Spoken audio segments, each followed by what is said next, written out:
আমরা বাঙালিরা কে না পছন্দ করি এই রসমালাই খেতে, তাও যদি নিজের হাতে বাসায় বানানো নির্ভেজাল রসমালাই হয় তাহলে তার কথাই নেই। তো চলুন মাত্র 1 কাপ দুধ দিয়ে বানিয়ে দেখাবো আজকের এই মজাদার রসমালাই। নির্ভেজাল এই রসমালাই খেতে কিন্তু দারুণ মজা ছিল। তো প্রথমে আমি 1 কাপ দুধ নিয়েছি, ফুল ক্রিম দুধ নিয়েছি। এরপর আমি এখানে হাফ চা চামচ বেকিং পাউডার দিয়েছি। এরপর এতে আমি 1 চামচ পরিমাণ ঘি দিয়েছি। খাঁটি গাওয়া ঘিটা দিলে ভালো হয়। তো আমি ঘিটা দিয়ে ভালো করে মিশিয়ে নিচ্ছি। এই কাজটা হাত দিয়ে খুব ভালোভাবে মিশিয়ে নেবেন, তাহলে রসমালাইয়ের যে ডোটা এটা খুব ভালো হবে, মসৃণ হবে। এরপর আমি এখানে একটা রুম টেম্পারেচারে থাকা একটা ডিম নিয়েছি। অবশ্যই ডিমটা রুম টেম্পারেচারে থাকতে হবে। যদি ফ্রিজে থাকে ডিম তাহলে আধা ঘন্টা আগে বের করে রাখলেই হবে। এরপর ডিমটা আমি ভালো করে ফেটিয়ে নিচ্ছি। ভালো করে ফেটিয়ে নিতে নিতে আমি এখানে একটু লবণ দিয়ে দিয়েছি। লবণ দেওয়া হয়নি, ওই মিশ্রণটা যখন বানাচ্ছিলাম তখন লবণ দিইনি, এজন্য ডিমের মধ্যে একটু পরিমাণ লবণ দিয়ে দিয়েছি। কারণ জানেনই তো লবণ ছাড়া কিন্তু ঘিও মাটি, তাই না? তো আমি এখানে একটু পরিমাণ লবণ দিয়ে দিয়েছি। এরপর আমি ভালো করে হাত দিয়ে ভালো করে এটাকে আমি মিশিয়ে নিচ্ছি। আর আপনাদের এই ডোটা কিন্তু হাতের মধ্যে লেগে যাবে, এতে ভয় পাওয়ার কিছু নেই। এটা কিন্তু রেস্টে রাখার পরে ঠিক হয়ে যাবে। ঠিক এরকম হবে, একবারে হাতের মধ্যে লেপ্টে লেগে আছে দেখতে পাচ্ছেন। তো এটা চিন্তা করার কোনো কারণ নাই, এটা এরকমই হবে। এখন এটাকে আমি রেস্টে রেখে দিব 10-15 মিনিটের জন্য। তো আমি এটাকে একটু ভালো করে আমি মিশিয়ে নিয়ে ভালো করে কেচে কুচে আমি একটু সুন্দর করে একসাথে করে রেখে নিচ্ছি। তো হাত থেকেও ভালো করে রেখে দিলাম, কারণ এখানেও কিন্তু প্রায় কয়েকটা রসমালাই হয়ে যাবে। তো কোনো কিছুই ফেলে দেওয়া ওয়েস্ট করা ঠিক না, তাই না? এরপর আমি এখানে ঢেকে দিচ্ছি একটা প্লেট দিয়ে। এরপর চলে এসেছি 15 মিনিট পর। দেখতেই পাচ্ছেন এখন কিন্তু আর হাতে লেগে যাচ্ছে না।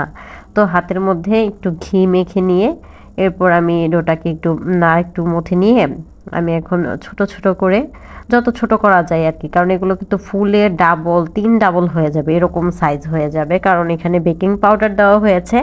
তো আমি এখানে হাত দিয়ে গোল শেপ করে নিয়েছি, 2 হাতের তালু দিয়ে। তো সফটভাবে রসগোল্লাগুলো বানিয়ে নিতে হবে।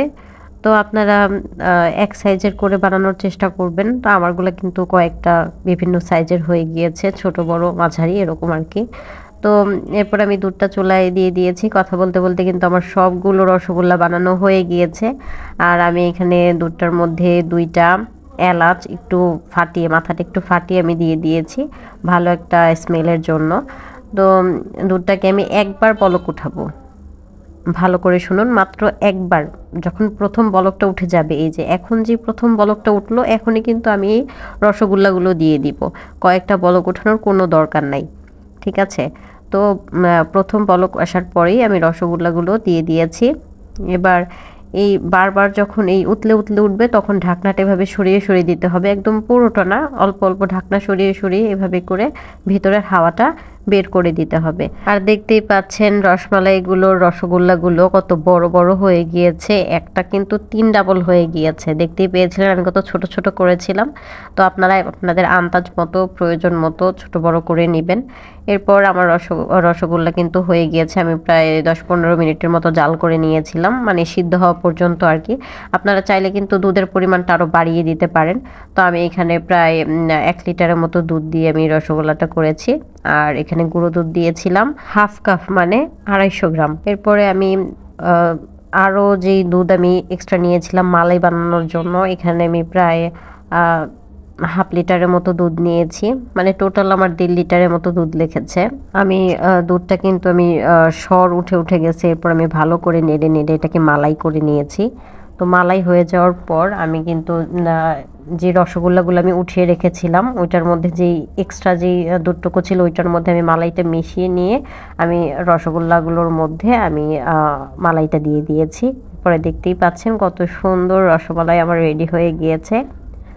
এটা ঠান্ডা করে খাবেন, গরম গরমও চাইলে খেতে পারেন। এটা কিন্তু অনেক মজা হয়েছিল, আপনারা চাইলে বাসায় ট্রাই করতে পারেন। আমার এই ভিডিওটা যদি ভালো লাগে আপনারা আপনাদের ফ্রেন্ড বা ফ্যামিলির সাথে শেয়ার করতে পারেন। আজকের ভিডিওটা এই পর্যন্তই। ভালো লাগলে লাইক কমেন্ট শেয়ার করবেন আর আমার চ্যানেলটা সাবস্ক্রাইব করবেন। ধন্যবাদ।